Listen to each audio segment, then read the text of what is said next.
Well, I'll tell you, I had heard so much about Owens, and a good friend of mine saw him defend his title. Oh, I really liked him. He was a friendly kid, quiet, you know, and a long ways from home.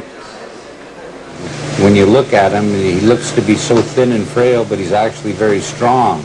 Here was Johnny Owens fighting Lupe Pinto, who was an idol throughout the world, not only because he was a Mexican national that established himself, but he was an exciting fighter. When we were out in Los Angeles, they asked him to go sparring out there to show the public, like. And what I told him was to stand up straight and to retreat. Just retreat and defend all the time. And then the tactics for the fight was to attack. So you're not giving nothing away, like.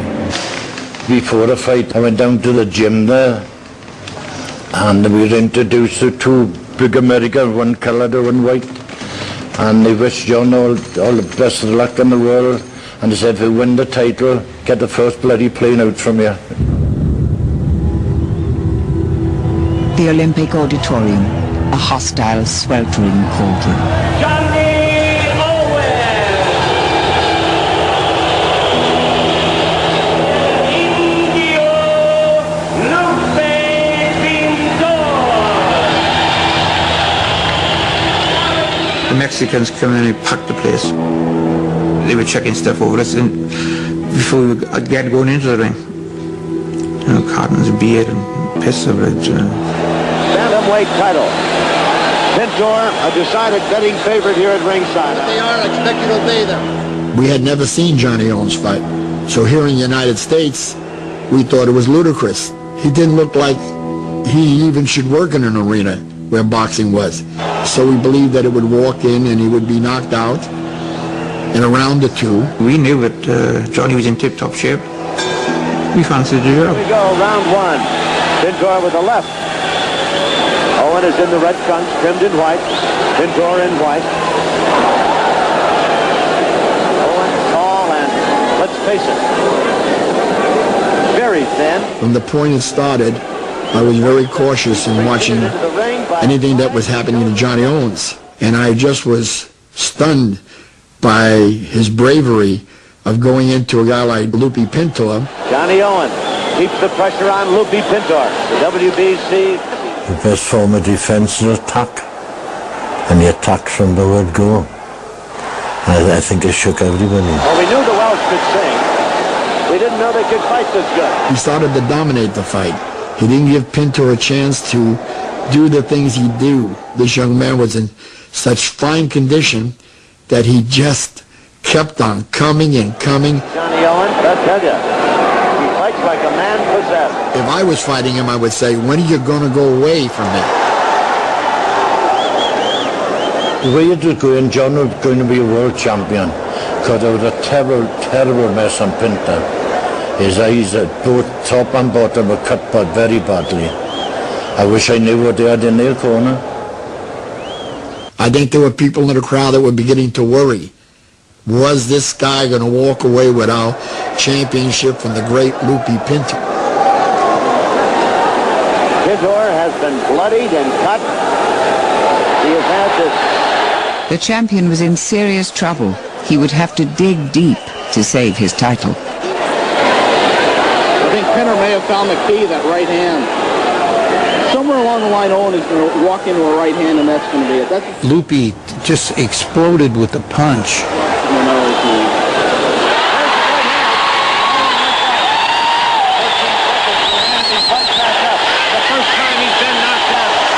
That one punch turned the fight around.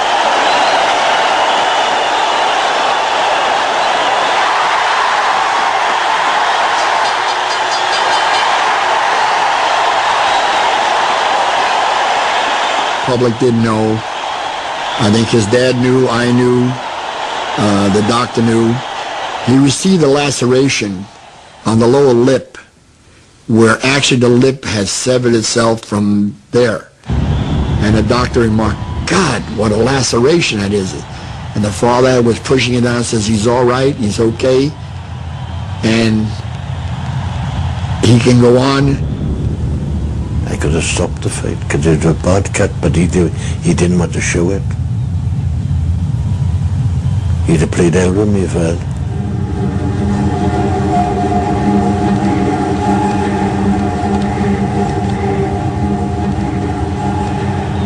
I'm going to be champion tomorrow night, he said.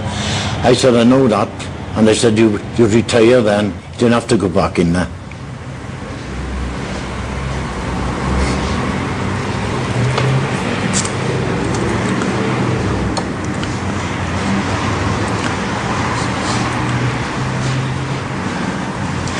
But things didn't turn out that way.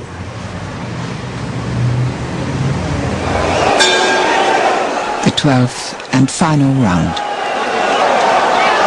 Owen feeling the effect, right hand and uppercut by Fedor. Owen was down for the count of 8 in the 9th round. The only knockout. He's down now from the right hand. 44 seconds to go here in the 12th round. That right hand nailed Johnny Owen flush on the chin. Artie Jenkins says, are you all right? So Owen down for the second time in his boxing career. The only times he's ever been down, and he's in trouble now. I think we'll...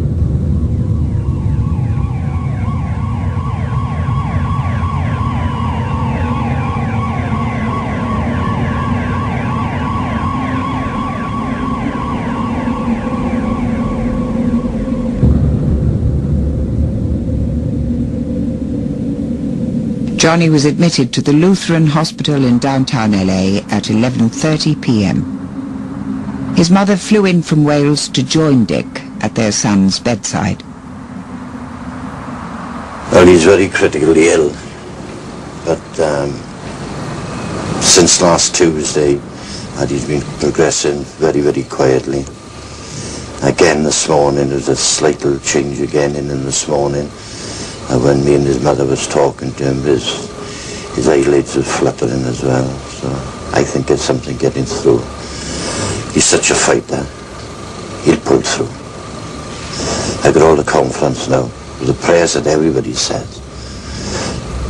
All out in California, yeah, and I think in every town and village throughout Great Britain. It'll be fantastic. This could have happened any time during his career. And I said, why? And he said, yeah, the jawbone was thicker than a normal man, but his brain, the skull was very thin.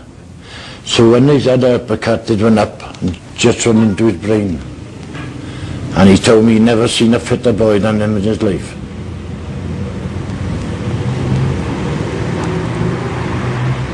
Well, everybody has sent good wishes to us now.